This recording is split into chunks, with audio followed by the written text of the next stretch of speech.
I've had a few people call me crazy because I've claimed publicly that mixing at louder RMS levels makes it easier to EQ. And I say louder RMS levels, I don't mean the monitors are loud. I mean the mix is loud and the monitors are pretty soft. But and they're like, well, how could that possibly be? Because I find blah, blah, blah, blah. But here's the deal: is what we have is the luxury of distortion. We know when we're screwing up. So what I'm going to do, I'm going to go ahead and get this mixed way too damn loud. And let's see, what's the best way to approach this? We'll slam it into the two-bus compressor, which slams it in everything else. So we'll say we're -4 going into that compressor. Let's just go and push it up to 5, or push it up 5 decibels. So right there. Okay, now this should be all mushed all to hell, but maybe not. But we definitely should be way too loud here. Let's see. And again, this isn't a final mix anyway. This had problems, so we'll definitely hear some stuff going wrong here.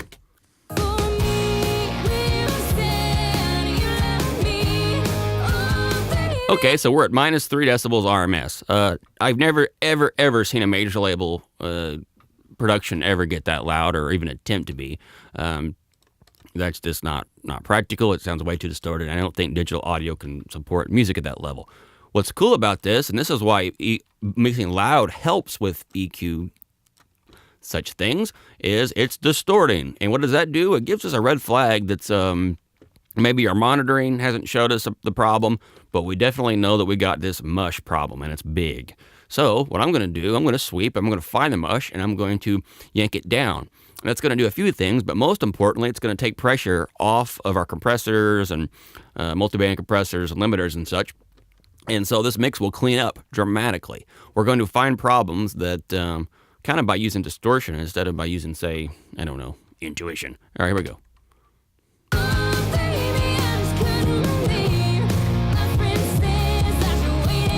And what I'm gonna do here is I'm gonna find a fixed frequency or a boost. I'm gonna start at 10 decibel boost, which is a lot for this, and it may be too much.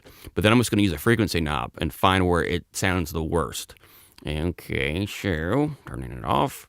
And it's important that the gain stays the same, because if you're fluctuating too much and you boost it by 15 decibels on one spot and by 3 the other, obviously the 15 decibel one's gonna break first. So we're looking for a breaking point. All right, here we go.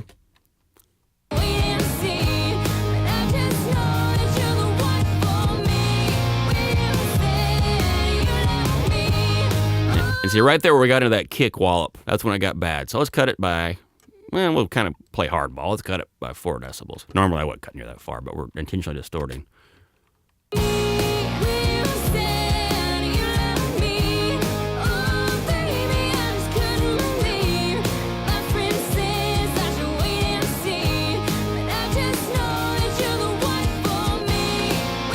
Okay, already this thing's cleaned up tremendously. And so what we're finding was that this mix is bottom heavy because of the added distortion by mixing loud. And now in this particular case, I'm going through extremes. I mean, no one's ever going to try mixing at -3.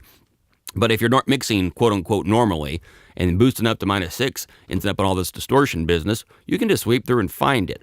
Now, I don't necessarily think that we should solve that problem on the 2-bus necessarily when we have access to all these tracks here.